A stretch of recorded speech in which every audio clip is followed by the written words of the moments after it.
국내 코로나19 신규 확진자는 583명으로 전날보다 201명이나 늘었습니다. 우리 생활을 어느 곳에 있으나 남녀노소 누구든 감염되더라도 전혀 이상할 것이 없는 상황이 되었습니다. 국민 모두가 도와주셔야만 수능 방역에 성공할 수 있습니다. 예, 어제 0시 기준 코로나19 신규 확진자 수 583명이었습니다. 잠시 후면은 어제 확진된 사람들 총 집계가 발표가 될 텐데요. 확 줄어들었을 가능성 거의 없어 보이죠. 사우나, 에어로빅 교습소, 군부대에서 추가 확진자 계속 나오고 있고 새로운 집단 감염원으로 나타난 곳이 부산의 장구교습소인데요. 지하 연습실이었어요. 지하 연습실. 지하 연습실에서 공연 연습을 하느라 마스크를 안 쓰고 장구를 쳤답니다. 그리고 그 대회가 울산에서 열렸는데 거기서 옮은 울산 시민이 지금까지 8명.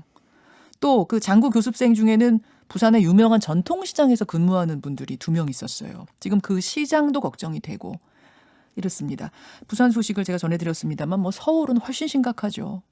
전국에 확진자 없는 곳이 없습니다. 심지어 울릉도까지 확진자가 나왔으니까요. 이 점이 바로 1차, 2차 유행 때와는 결정적으로 다른 점입니다. 전국적이라는 점. 이 상황 어떻게 봐야 할까요? 게다가 다음 주 수요일이 수능 시험인데 중간에 밥 먹잖아요. 수능 시험 중간에 밥 먹습니다. 시험이 기니까. 이거 괜찮은 걸까요? 한림대학교 강남성심병원 감염내과 이재갑 교수 모셔보죠. 어서 오십시오. 예, 안녕하세요. 어제 신규 확진자 수 발표된 수가 583명. 혹시 오늘 이제 한두 시간 정도 후면 발표가 될 텐데 네. 대충 현장 상황을 좀 들으신 게 있습니까? 예, 비슷할 것 같다. 어제랑 비슷할 것 같다. 조금 떨어지는 게 아닌가 어제 밤까지는 생각했는데 네. 아마도 거의 비슷한 수준 확진자가 나올 것 같다. 이렇게 이야기를 들었습니다. 500명대. 네, 500명대. 예. 이게 지금 3월 초 이후에 가장 많은 수 아니에요? 그렇죠. 2차 유행 때 가장 피크였을 때도 400명대 중반밖에 안 됐었기 때문에 지금 500명대 넘은 거는 지금 이제 대구 경북 상황일 때 이후에 최고 수치고요. 또한 500명대가 계속 이제 며칠씩 가고 있는 것도 거의 처음이죠. 상황입니다. 네. 역 V자로 여기서 정점 찍고 꺾어졌으면 좋겠는데 네. 지금 전망은 어떻게 보세요? 그러니까 이제 대구 경북대 같은 경우는 그때 이제 900명 넘었던 날이 신천지 교인들이 집단으로 막 검사를 했던 날이어서 많았었거든요. 예, 그래서 예. 그 다음 날부터 검사 수도 줄고 이제 어느 정도 확진이 되고 나서부터 바로바로 이제 떨어지기 시작을 했었는데 지금 네. 패턴들은 이제 아까 말씀하셨던 듯이 여기저기서 이제 집단 발병들이 이제 막 나오는 상황이기 때문에 그런 형태의 커브는 그리지는 않을 거고요. 일단 저희가 기대하기는 사회적 거리두기가 시작돼서 효과가 있으면 일단은 평평해질 거다. 그러니까 숫자가 계속 이렇게 올라가는 게 아니라 일단 평평해지고 예. 그 다음에 거기서 좀 더 강화하면 이제 살짝 떨어진다. 이제 이런 커브를 가장 긍정적인 커브로 보고 있고 만약에 주말 지나서 다음 주 초까지 계속 이렇게 올라가는 상황이라 그러면 상당히 꽤 높은 숫자까지도 올라가고 상황 상당히 나빠질 수 있다. 이렇게 예측을 하고 있습니다. 항상 이제 좋은 쪽이 아니라 나쁜 쪽, 그러니까 최악의 시나리오를 현장에서는 감안을 하고 준비를 하시더라고요. 네, 그렇습니다. 그럼 그 최악의 상황을 생각할 때 정점을 어느 정도로 보세요? 하루 확진자. 그러니까 이제 사회적 거리두기가 효과를 보이지 않고 이런 측면들이 다음 주 초에 만약 600명, 700명대로 이제 올라가기 시작을 하면 그 커브가 안 꺾이면 아마 이제 1주에서 2주 사이에 1000명대, 하루에 1000명까지도 올라갈 수 있다. 이렇게 예상을 하고 있습니다. 그래서 일단 다음 주 초에 어떻게 해서든 꺾이는 모습을 보는 게 그만큼이나 지금 막 사회적 거리두기 강화된 측면들이 적용되는 게 정말 중요합니다. 아이고. 1000명까지도 정점을 찍을 수 있다.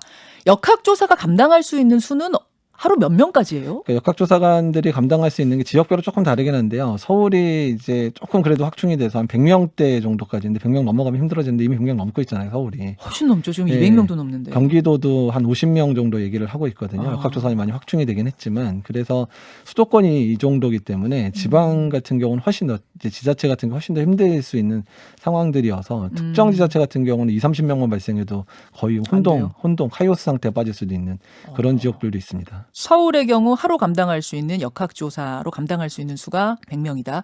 병상이 감당할 수 있는 선은 얼마까지입니까? 그러니까 이제 어제까지 중환자들이 아직 100명을 안 남았어요. 그러니까 전국에 중환자 100명을 안 남았는데, 근데 지금 조금씩 이제 유행 초기 시작해서 입원하셨던 어르신들이 안 좋아지면서 지금 다 중환자실로 이제 가시는 분들이 늘어나고 있고 일부 사망하고 있고 이런 상황들이거든요. 네네. 근데 숫자가 무서운 게 숫자가 200-300명이 발생했을 때의 중환자 발생하는 숫자하고요. 1000명 뭐 뭐 이렇게 했을 때 발생하는 숫자는 완전히 다르거든요. 아, 그렇죠. 똑같은 2%라 그래도 규모가 확실히 커지게 그렇죠, 되고 그렇죠. 더 문제는 중환자들은 누적이 되기 때문에 적어도 중환자로 진단된 분들이 중환자실을 벗어나거나 사망한 데까지 시간을 보통 20일에서 25일 정도 잡거든요. 아, 그러면 20일에서 25일 사이는 다 누적이 된다는 얘기예요. 그러네요. 예, 그러니까 이렇게 되는 누적 속도로 보게 되면 확진자가 계속 늘면 다음 주 말이나 다다음 주 초 되면 중환자실 부족할 수 있는 상황들이 수도권에서부터 시작될 수 있다는 거죠. 잠깐 제가 그 부분에서 정확히 브리핑을 해드리면 수치로 지금 위중한 환자가 1,004명이랍니다. 중하다 하는 환자가 1,004명, 60대 이상이 83.5%, 40대 이하도 53명이나 되네요. 그러니까 중환자가. 104명이 아니고 1,004명은 아닐 텐데 중등증 이상이 1,004명이라고 지금 나오던데 위중 환자 수. 위중증이 그렇게 많지는 않고 비중증이 어느 정도로 그럼 중하냐에 따라서 좀 다를 수가 있겠군요. 위중 환자가 보통 한 100명대 정도고요. 중등증 환자까지 포함된 게 아마 1,000명 정도일 겁니다. 중등증 이상. 중등 이상. 예, 그러니까 병원에서 꼭 치료를 받아야 되는 사람 예, 숫자. 예. 중등 이상 1,004명. 예. 그 중에 40대 이하가 53명이라는 것에 저는 좀 놀랐어요. 20대도 6명이나 되더라고요. 예, 특히 어제 이제 그 중수본 발표에 되면 20대 중에서도 인공 기다리고 있는 사람들도 있다라는 얘기들이 나오거든요. 그러니까 예. 우리나라는 전체 확진자 수가 적다 보니까 이제 20대, 30대에서의 사망자가 아직 보이고 있지는 않지만 외국에서는 뭐 몇 천만 명씩 걸리고 이러니까 1,000만 명 이상 미국 걸리고 이러니까 20, 30대 사망자도 꽤 있거든요. 네, 그러니까 네. 숫자가 적어서 아직까지 그런 일이 벌어지지 않은 거지 숫자가 늘어나면 20, 30대도 위험하다는 겁니다. 20, 30대 아무렇지도 않다 우리는 이게 아니라는 거 네. 좀 말씀을 드리고 네. 싶었고 지금 제일 걱정은 다음 주에 있을 수능입니다. 수능. 물론 거리두기 지키고 마스크 쓰고 아주 철저하게 준비는 했는데 문제는 중간에 식사 시간이 있다는 거예요. 밥 먹는데 마스크 쓰고 뭐 어떻게 밥 먹을 방법은 없죠. 네. 어쨌든 마스크를 잠깐이건 뭐건 내려야 되거든요. 네. 괜찮습니까?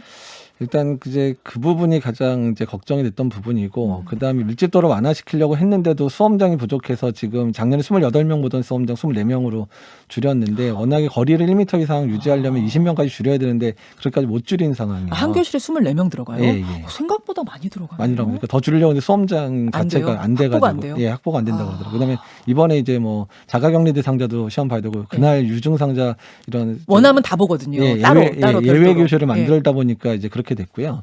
그래서 어쩔 수 없이 고육지책으로 이제 칸막이를 앞쪽에다가 설치를 한 거거든요. 네네네. 그래서 그다음에 이제 환기도 이제 식사 시간 내내 환기를 아마 시키도록 지금 얘기를 하고 있을 겁니다. 그래서 점심시간에 많이 추울 수 있으니까 수험생들 꼭 옷을 좀 두껍게 입으셔야 되고요.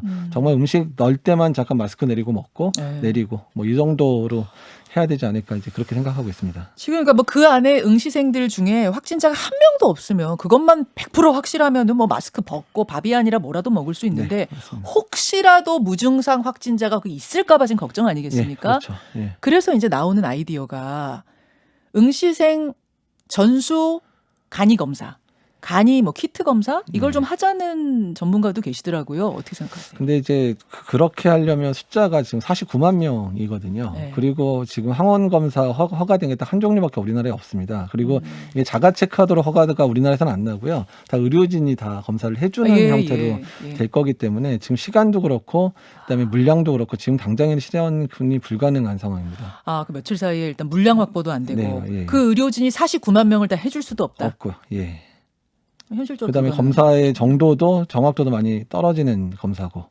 그래서 또 나오는 하나 아이디어는 좀 뭐 이게 수능 연기라는 게 굉장히 혼란스러운 상황을 야기할 건 맞지만 그래도 연기해야 되는 거 아니야? 뭐 이런 얘기하시는 분도 계시더라고요. 그러니까 뭐 제가 연기하자 말자 의견을 낼 계제는 아닌 것 같은데 일단은 교육부는 그냥 가겠다라고 이미 결정을 한 두 달 전부터 얘기를 했죠. 그거 바뀔 가능성은 없어 보여요. 예, 지금? 뭐 3단계가 올라도 뭐 시험 본다는 얘기를 이미 두 달 전부터 아하. 했었으니까 일단은 가자. 일단 대신에 이제 최대한 노력하자. 그래서 수능에 대한 부분에 있어서는 전 국민이 동참해 주셔야 된다. 뭐 어제 호소문까지 발표한 게 아유. 그런 의미로 생각이 됩니다. 지금 칸막이가요. 양 옆에 있고 앞에도 있어요. 앞에만 있습니다. 앞에만 있어요. 예, 양옆에 하게 되면 이제 그 시험지가 커가지고 시험지를 넘길 수가 넘길 수가 없으니까. 없어서 아유, 저는 조금 모르겠습니다. 지금 감염 나오는 거 뭐 사우나, 장구교습소, 에어로빅 센터, 군부대 다 보면 공통점이 다 마스크 벗었다는 거거든요. 네, 그렇습니다. 밥 먹느냐고 마스크 벗고 샤워하느냐고 마스크 벗고 한증막 들어가냐고 마스크 벗고 이거거든요. 네, 그나마 좀 다른 거는 환기가 그런 데가 잘 안 되는 공간이었는데 환기를 안 시키면서 마스크를 벗었기 때문에 생긴 문제고 그렇기 때문에 지금 이제 뭐 기체역학 하시는 분들 같은 경우는 환기가 제일 중요하다. 그래서 점심시간 내내 아마 창문 열어놓고 열어놓고 식사해야 될 거. 마스크도 벗고 먹는 게 아니라 한 숟갈 넣을 때 살짝 이렇게 넣고 이렇게 먹어요. 그다음에 말 안 하고 친구들끼리 아무리 근처에 있더라도 뭐 말할 그 정신도 없겠지만 일단 이야기 안 하고 식사만 조심스럽게 하고. 예. 참. 저는 뭐지 뒤늦은 지금 뭐 너무 늦은 얘기인지 모르겠습니다만 이럴 줄 알았으면 수능을 이틀 정도로 잡아서 네. 밥을 안 먹는 방법으로 어떻게 했었으면 어땠을까 하는 생각도 좀 드네요. 예, 그런 생각도 듭니다. 사실. 안타깝습니다. 네. 예, 여하튼 그렇게 하는 수밖에 지금 없겠다.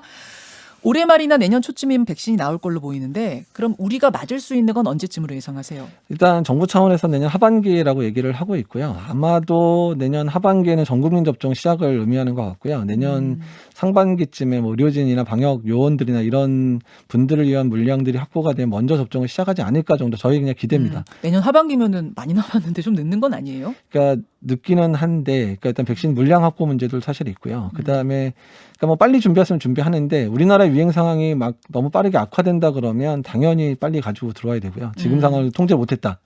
예, 근데 만약에 3차 유행 통제를 잘해서 어느 정도 버틸만하다 그러면 전 세계적으로 좀 접종이 돼서 안정성이 어느 정도 증명되면 몇 천만 명 이상 정도가 맞아서 괜찮다는 걸 보고 들어오는 것도 그렇게 나쁜 방법은 아닙니다. 아, 그렇습니까?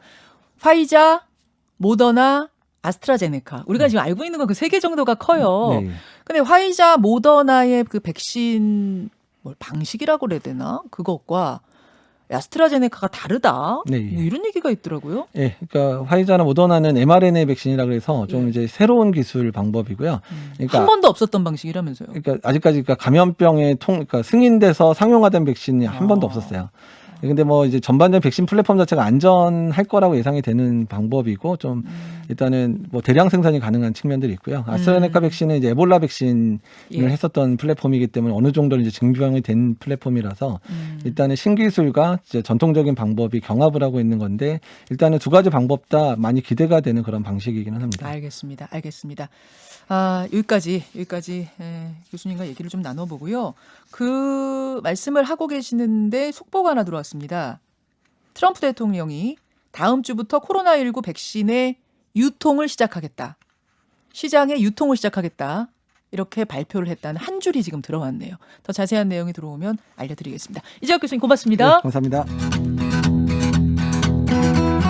김현정의 뉴스쇼는 청취자 여러분의 참여로 이루어집니다. 트위터, 페이스북, 레인보우 게시판, 그리고 단문 50원, 장문 100원의 유료 문자 샵 1212, 우물정 1212 통해 참여하실 수 있습니다. 김현정의 뉴스쇼, 여러분과 함께 만듭니다.